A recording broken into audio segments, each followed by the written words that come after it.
ಅಧ್ಯಾಯ 33 ಲಿಂಗದ ಶಾಂತತೆ ಮತ್ತು ಪಾರ್ವತಿಯ ನೈವೇದ್ಯ. ಮಹರ್ಷಿ ದಾರುವನದಲ್ಲಿನ ಭಯಾನಕ ಪರಿಸ್ಥಿತಿಯನ್ನು ವಿವರಿಸುವುದನ್ನು ಮುಂದುವರಿಸಿದನು.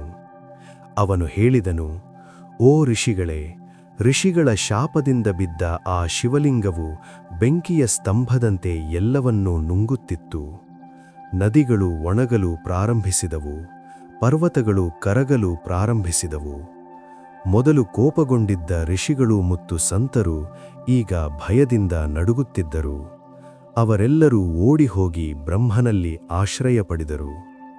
ಬ್ರಹ್ಮನು ಅವರನ್ನು ಖಂಡಿಸುತ್ತಾ, ಓ ಅಜ್ಞಾನಿಗಳೇ, ನೀವು ಹೊರಗಿನ ಹೊದಗಿಯನ್ನು ಮಾತ್ರ ನೋಡಿದ್ದೀರಿ, ಒಳಗೆ ಅಡಗಿರುವ ದೈವಿಕತೆಯನ್ನು ನೋಡಲಿಲ್ಲ.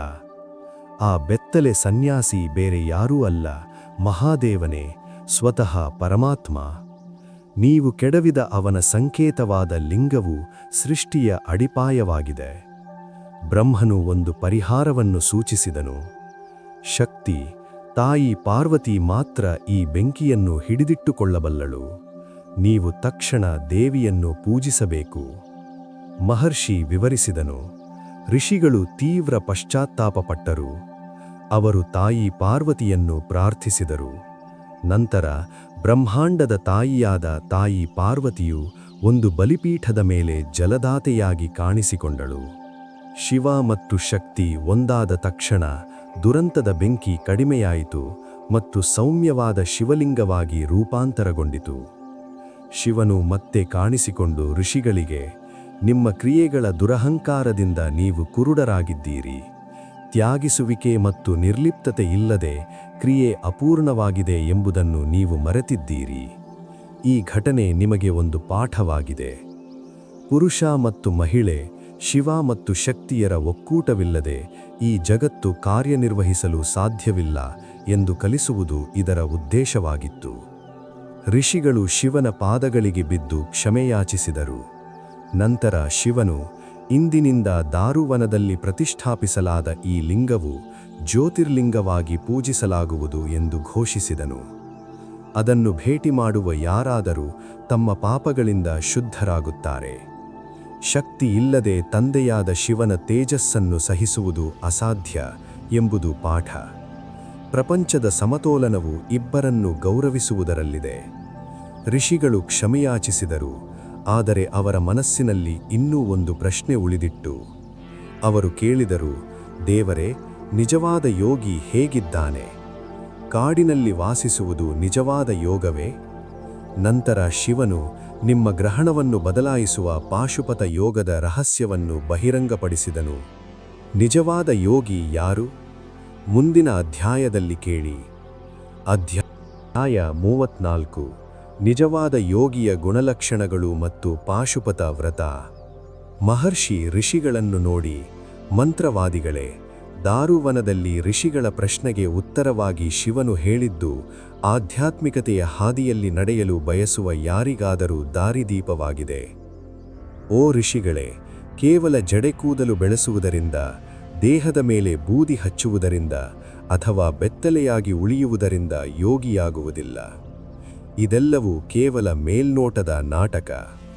ನಿಜವಾದ ಯೋಗಿ ಎಂದರೆ ಮನಸ್ಸು ಪಶುತ್ವ ಪ್ರವೃತ್ತಿಗಳಿಂದ ಮುಕ್ತವಾದವನು ಎಂದು ಶಿವನು ಪಶುಪತಿಯ ಅರ್ಥವನ್ನು ವಿವರಿಸಿದನು. ಪಶು ಎಂದರೆ ಅಜ್ಞಾನದ ಹಗ್ಗಗಳಿಂದ ಬಂಧಿತನಾದ ಜೀವಿ ಮತ್ತು ಪತಿ ಎಂದರೆ ಆ ಹಗ್ಗಗಳನ್ನು ಬಿಚ್ಚುವ ದೇವರು. ಆದ್ದರಿಂದ ಪಶುಪತಿ ಎಂದರೆ ಜೀವಿಗಳನ್ನು ಅಜ್ಞಾನ ಬಂಧನದಿಂದ ಮುಕ್ತಗೊಳಿಸುವ ಪರಮೇಶ್ವರ. ನಿಜವಾದ ಯೋಗಿ ಎಂದರೆ ಹೊಗಳಿಕೆ ಮತ್ತು ಟೀಕೆಗಳ ಮುಂದೆ ಸಮಚಿತ್ತನಾಗಿರುವವನು. ಅವನು ನಿಂದನೆಯಿಂದ ನೊಂದಿಲ್ಲ ಅಥವಾ ಹೊಗಳಿಕೆಯಿಂದ ಉಬ್ಬಿಕೊಳ್ಳಲಿಲ್ಲ. ಮಹರ್ಷಿ ವಿವರವಾಗಿ ವಿವರಿಸಿದರು. ಶಿವನು ಯೋಗಿ ಹುಚ್ಚನಂತೆ ಅಲೆದಾಡಬೇಕು ಎಂದು ಹೇಳಿದನು. ಅವನು ತನ್ನ ಸಾಧನೆಗಳನ್ನು ಪ್ರದರ್ಶಿಸಬಾರದು. ಜನರು ಅವನನ್ನು ಮೂರ್ಖನೆಂದು ಗಣಿಸಿದರೆ ಅದು ಅವನಿಗೆ ಒಳ್ಳೆಯದು, ಏಕೆಂದರೆ ಅದು ಅವನ ಅಹಂಕಾರವನ್ನು ಹೆಚ್ಚಿಸುವುದಿಲ್ಲ. ಅವನು ಏಕಾಂತದಲ್ಲಿ ವಾಸಿಸಬೇಕು, ಕಡಿಮೆ ಮಾತನಾಡಬೇಕು ಮತ್ತು ಯಾವಾಗಲೂ ತನ್ನೊಳಗೆ ಶಿವನನ್ನು ಆಲೋಚಿಸಬೇಕು. ಶಿವನು ಒಂದು ಕಟ್ಟುನಿಟ್ಟಿನ ನಿಯಮವನ್ನೂ ಸಹ ಹಾಕಿದನು. ಒಬ್ಬ ಯೋಗಿಯು ರಾಜರು ಅಥವಾ ಶ್ರೀಮಂತರೊಂದಿಗೆ ಎಂದಿಗೂ ಸಹವಾಸ ಮಾಡಬಾರದು, ಏಕೆಂದರೆ ಇಂದ್ರಿಯ ಸುಖದ ಒಂದು ಉಸಿರು ಸಹ ತಪಸ್ಸಿನ ಬೆಂಕಿಯನ್ನು ನಂದಿಸುತ್ತದೆ. ಅವನು ಭಿಕ್ಷೆ ಬೇಡುವುದರಿಂದ ತನ್ನ ಹೊಟ್ಟೆಯನ್ನು ತುಂಬಿಸಿಕೊಳ್ಳಬೇಕು ಮತ್ತು ತನಗೆ ಸಿಗುವುದರಲ್ಲಿ ತೃಪ್ತನಾಗಿರಬೇಕು. ದಾರುವನದ ಋಷಿಗಳು ಅರಮನೆಗಳಂತಹ ಆಶ್ರಮಗಳನ್ನು ನಿರ್ಮಿಸುವುದರಿಂದ ಮತ್ತು ರಾಜರಿಂದ ಗೌರವಗಳನ್ನು ಪಡೆಯುವುದರಿಂದ ತಾವು ದಾರಿ ತಪ್ಪಿದ್ದೇವೆ ಎಂದು ಅರಿತುಕೊಂಡರು.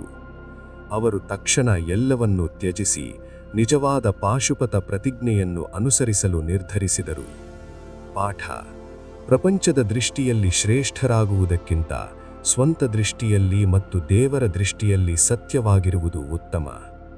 ನಾವು ತ್ಯಾಗದ ಬಗ್ಗೆ ಚರ್ಚಿಸಿದ್ದೇವೆ, ಆದರೆ ಈಗ ನಾನು ನಿಮಗೆ ರಾಜ ಮತ್ತು ಋಷಿಯ ಮಧ್ಯದ ಸ್ನೇಹವು ದ್ವೇಷವಾಗಿ ಮಾರ್ಪಟ್ಟ ಕಥೆಯನ್ನು ಹೇಳುತ್ತೇನೆ.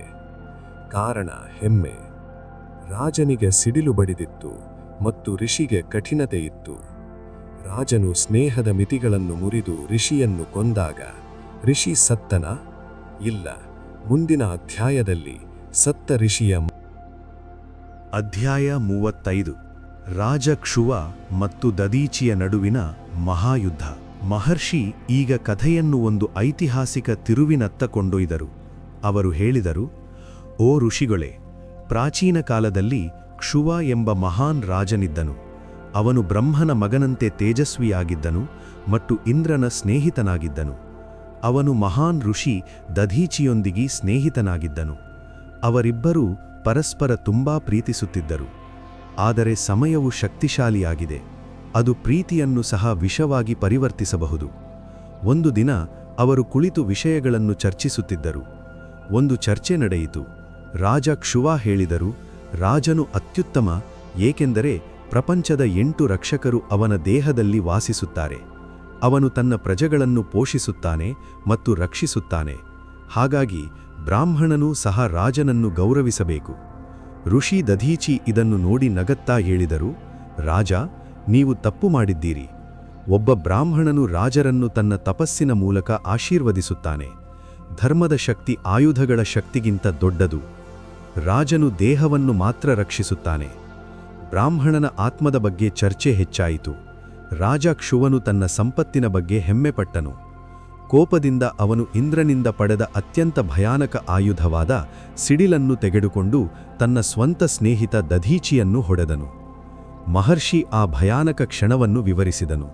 ಸಿಡಿಲಿನ ಹೊಡೆತವು ಎಷ್ಟು ತೀವ್ರವಾಗಿತ್ತೆಂದರೆ ಬಲಿಷ್ಠ ಋಷಿ ದಧೀಚಿಯ ದೇಹವು ಬೇರ್ಪಟ್ಟಿತು ಮತ್ತು ಅವನು ರಕ್ತದಲ್ಲಿ ತೋಯ್ದು ನೆಲಕ್ಕೆ ಬಿದ್ದನು. ರಾಜನು ಋಷಿ ಸತ್ಯನೆಂದು ಭಾವಿಸಿ ತನ್ನ ಅರಮನೆಗೆ ಓಡಿಹೋದನು. ಆದರೆ ಕಥೆ ಅಲ್ಲಿಗೆ ಮುಗಿಯಲಿಲ್ಲ. ಗಾಯಗೊಂಡ ದಧೀಚಿ ಬಿದ್ದಾಗ ಅವನು ರಾಕ್ಷಸರ ಗುರು ಶುಕ್ರಾಚಾರ್ಯರನ್ನು ನೆನೆಸಿಕೊಂಡನು.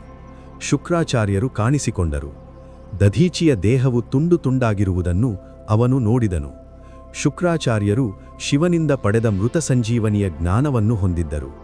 ಅವರು ದಧೀಚಿಯ ದೇಹವನ್ನು ಒಟ್ಟಿಗೆ ಹೊಲಿಯುತ್ತಾರೆ ಮತ್ತು ಶಿವಮಂತ್ರದಿಂದ ಅವರನ್ನು ಪುನರುಜ್ಜೀವನಗೊಳಿಸುತ್ತಾರೆ.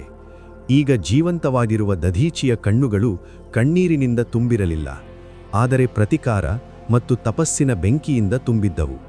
ಅವರು ಸಾಬೀತುಪಡಿಸಲು ಪ್ರತಿಜ್ಞೆ ಮಾಡಿದರು, ಭಕ್ತಿಯ ಶಕ್ತಿ, ಅಹಂಕಾರವು ಅತ್ಯುತ್ತಮ ಸಂಬಂಧಗಳನ್ನು ನಾಶ ಮಾಡಬಹುದು. ನಿಮ್ಮ ಮನಸ್ಸಿನಿಂದ ಅಹಂಕಾರವನ್ನು ನಿರ್ಮೂಲನೆ ಮಾಡಲು ಮತ್ತು ಶಿವನ ಆಶೀರ್ವಾದವನ್ನು ಪಡೆಯಲು ಜೈ ಭೋಲೆನಾಥ್, ಜೈ ಶಿವಶಂಕರ್ ಎಂದು ಕಮೆಂಟ್ಗಳಲ್ಲಿ ಬರೆಯಿರಿ ಮತ್ತು ಈ ಕಥೆಯನ್ನು ನಿಮ್ಮ ಸ್ನೇಹಿತರೊಂದಿಗೆ ಹಂಚಿಕೊಳ್ಳಿ.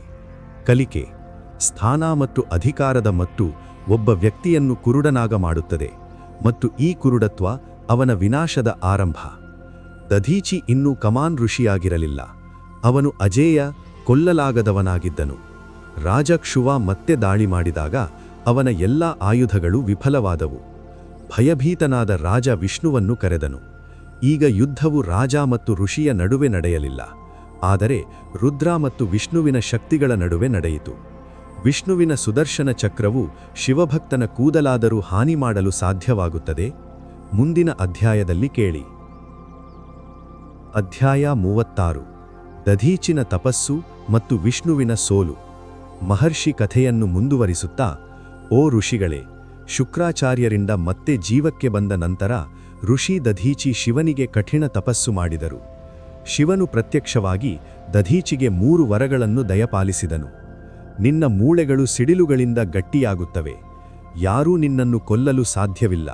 ನೀನು ಅಜೇಯ, ಮತ್ತು ನೀನು ಯಾರನ್ನು ಶಪಿಸುತ್ತೀಯೋ ಅವರನ್ನು ಶಪಿಸುವೆ.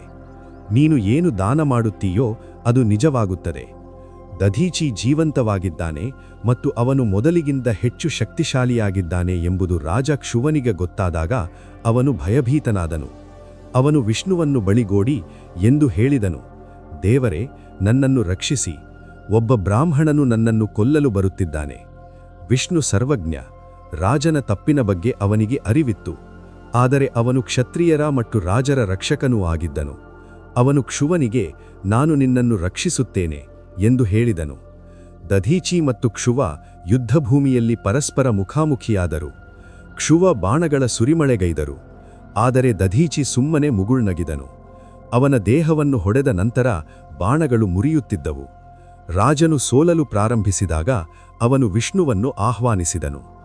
ಮಹರ್ಷಿ ಬೆನ್ನುಮೂಳ ಸೆಲ್ಲುವ ಸ್ಥಳವನ್ನು ವಿವರಿಸಿದನು. ಭಗವಾನ್ ವಿಷ್ಣುವು ತನ್ನ ಅಜೇಯ ಸುದರ್ಶನ ಚಕ್ರವನ್ನು ದಧೀಚಿಯ ಮೇಲೆ ಬಿಡುಗಡೆ ಮಾಡಿದನು. ಕ್ಷಣಾರ್ಧದಲ್ಲಿ ಮಹಾನ್ ರಾಕ್ಷಸರ ತಲೆಗಳನ್ನು ಕತ್ತರಿಸುವ ಸಾಮರ್ಥ್ಯವಿರುವ ಚಕ್ರವು ದಧೀಚಿಯ ಕಡೆಗೆ ಚಲಿಸಿತು. ಆದರೆ ಅದು ದಧೀಚಿಯನ್ನು ತಲುಪಿದ ಕೂಡಲೇ ಅದು ಮೊಂಡವಾಯಿತು. ಅದರ ಅಂಚು ಬಾಗಿತು. ಆ ಚಕ್ರವು ಶಿವಭಕ್ತ ದಧೀಚಿಯನ್ನು ಮುಟ್ಟಲು ಸಾಧ್ಯವಾಗಲಿಲ್ಲ. ಇದನ್ನು ನೋಡಿದ ವಿಷ್ಣು ತನ್ನ ಮಾಯಾಜಾಲವನ್ನು ಉಪಯೋಗಿಸಿದನು. ಅವನು ತನ್ನನ್ನು ಹೋಲುವ ಲಕ್ಷಾಂತರ ರೂಪಗಳನ್ನು ಸೃಷ್ಟಿಸಿದನು. ಆದರೆ ದಧೀಚಿಗೆ ಶಿವನು ನೀಡಿದ ದೈವೀಕ ದೃಷ್ಟಿಯಿತ್ತು. ಅವನು ತನ್ನ ಬೆರಳಿನ ಕ್ಷಿಪ್ರದಿಂದ ವಿಷ್ಣುವಿನ ಮಾಯಾಜಾಲವನ್ನು ನಾಶ ಮಾಡಿದನು. ಅವನು ಹೇಳಿದನು, ಓ ವಿಷ್ಣು, ನೀನು ಬ್ರಹ್ಮಾಂಡದ ರಕ್ಷಕ, ಆದರೆ ನೀನು ಶಿವಭಕ್ತನನ್ನು ಹೆದರಿಸಲು ಸಾಧ್ಯವಿಲ್ಲ. ಮಹಾಕಾಲನ ಶಕ್ತಿಯೇ ದಧೀಚಿಯ ಹಿಂದೆ ನಿಂತಿದೆ. ವಿಷ್ಣುವು ಅರ್ಥಮಾಡಿಕೊಂಡನು. ಅವನು ಮೂಕನಾದನು. ಪಾಠ: ದೇವರ ಆಯುಧಗಳು ಸಹ ತಲೆಯ ಮೇಲೆ ದೈವೀಕ ಹಸ್ತವಿರುವ ಭಕ್ತನಿಗೆ ಹಾನಿ ಮಾಡಲು ವಿಫಲವಾಗುತ್ತವೆ. ಸುದರ್ಶನ ಚಕ್ರ ವಿಫಲವಾಯಿತು. ಮಾಯಾಜಾಲ ವಿಫಲವಾಯಿತು. ಏನು ಉಳಿದವು? ಕೋಪದ ಭರದಲ್ಲಿ ದಧೀಚಿ ದೇವತೆಗಳನ್ನು ಶಪಿಸಿದನು ಮತ್ತು ನಂತರ ಬ್ರಹ್ಮನು ಮಧ್ಯಸ್ಥಿಕೆ ವಹಿಸಲು ಒತ್ತಾಯಿಸಿದ ಘಟನೆ ಸಂಭವಿಸಿತು.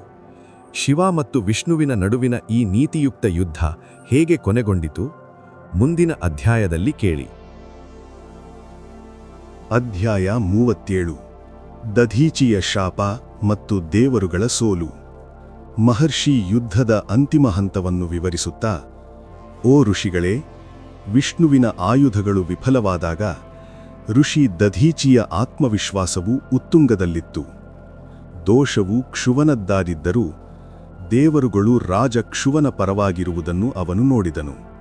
ಕೋಪಗೊಂಡ ದಧೀಚಿ ಸ್ವರ್ಗವನ್ನೇ ನಡುಗಿಸುವ ಶಾಪವನ್ನು ಉಚ್ಚರಿಸಿದನು. ಅವನು ಹೇಳಿದನು, ಓ ದೇವತೆಗಳೇ, ನೀವು ಅಧರ್ಮವನ್ನು ಬೆಂಬಲಿಸಿದ್ದರಿಂದ ರುದ್ರನ ಕೋಪದಿಂದ ನೀವೆಲ್ಲರೂ ಬೂದಿಯಾಗುತ್ತೀರಿ. ನಿಮ್ಮ ಶಕ್ತಿಗಳು ಕಡಿಮೆಯಾಗುತ್ತವೆ ಮತ್ತು ನೀವೆಲ್ಲರೂ ವಿನಾಶದ ಸಮಯದಲ್ಲಿ ನಾಶವಾಗುತ್ತೀರಿ.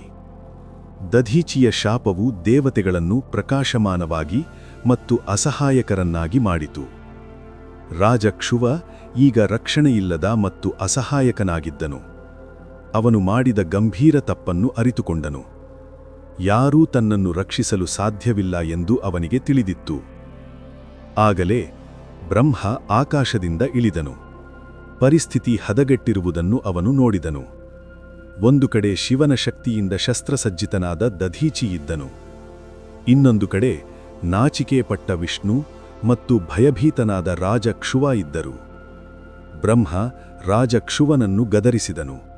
ಮೂರ್ಖ ರಾಜ, ನೀನು ನಿನ್ನ ಸ್ಥಾನದ ಹೆಮ್ಮೆಯಲ್ಲಿ ತಪಸ್ವಿಯನ್ನು ಅವಮಾನಿಸಿದ್ದೀಯ.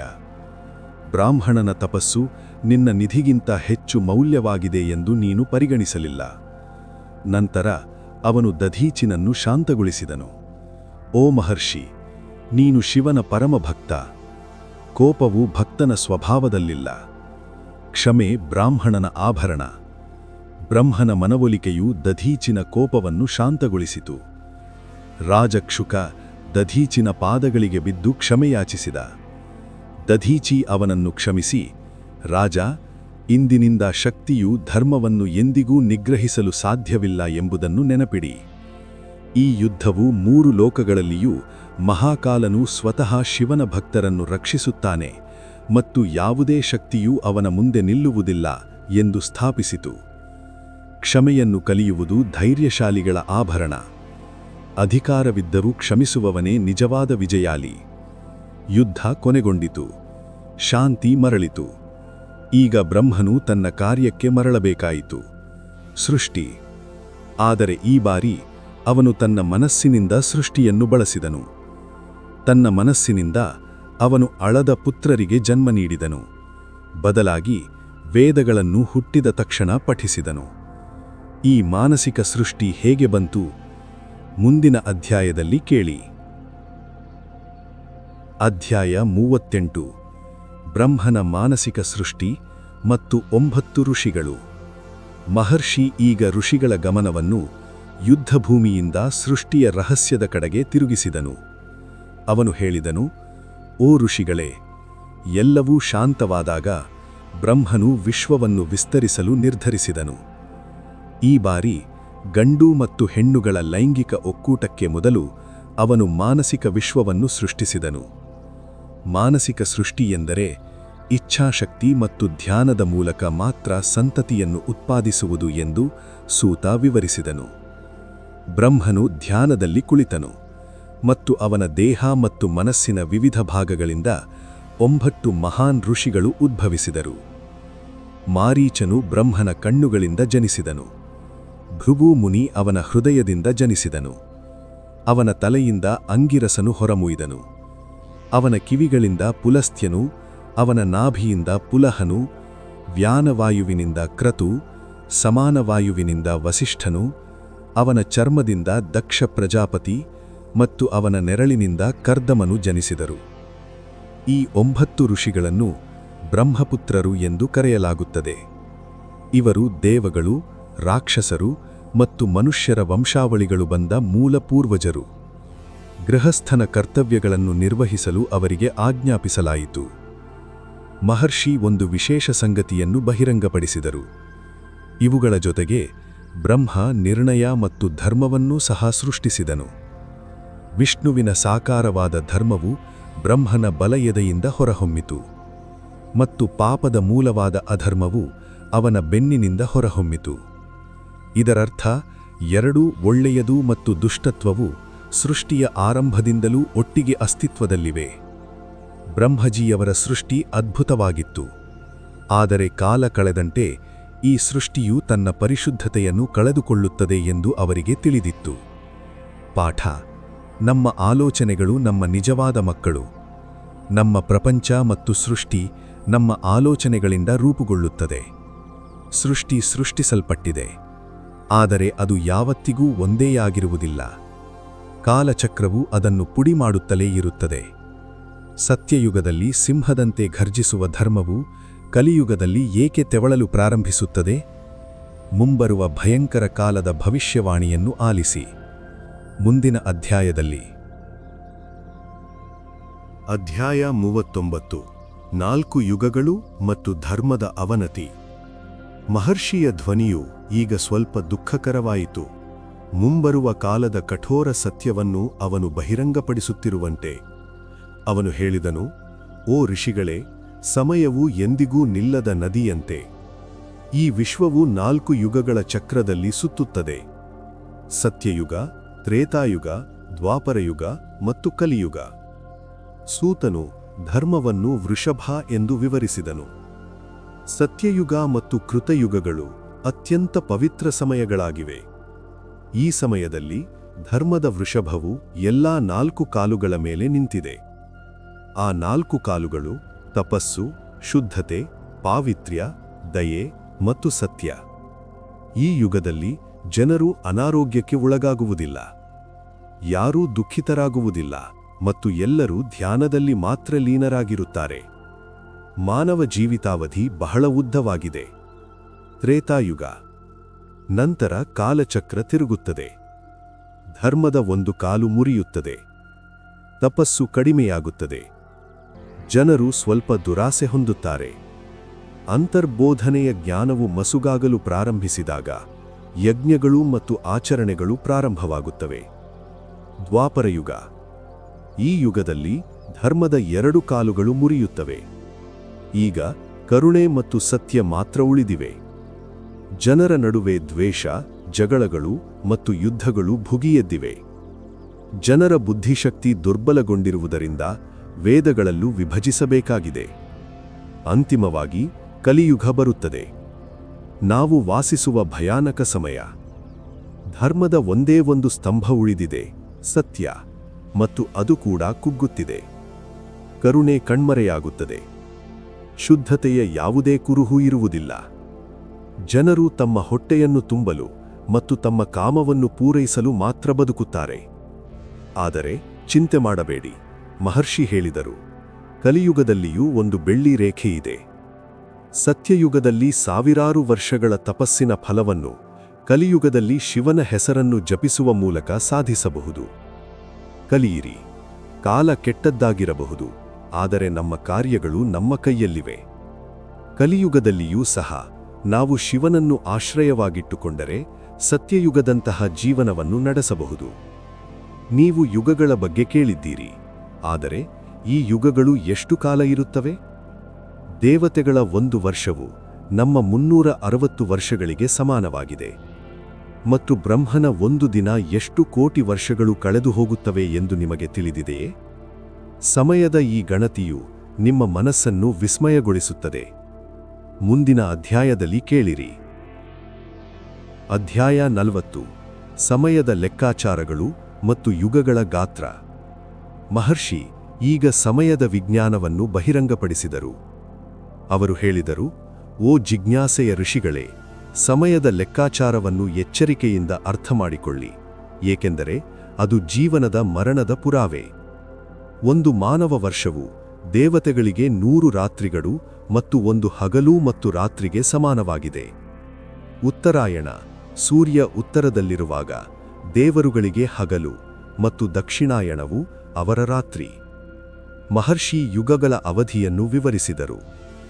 ಸತ್ಯಯುಗ 1728,000 ಮಾನವ ವರ್ಷಗಳು, ಅಂದರೆ ದೇವರುಗಳಿಗೆ 4800 ವರ್ಷಗಳು.